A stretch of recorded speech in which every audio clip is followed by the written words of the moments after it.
कर्मी सम्मेलन माध्यम बिजुली आंदोलन समीक्षा कर आपण मैंने जानते सारा ओडिशा रे विगत 1 मास है आमे मैंने 200 यूनिट फ्री बिजुली आंदोलन जारी रखी।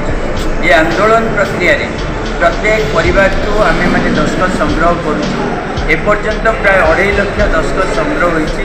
आम मान लक्ष्य रही 25 लाख परिवार आम 200 यूनिट फ्री बिजुली दस्तखत संग्रह करूँ। माननीय मुख्यमंत्री आगे दाबी उपस्थापन कर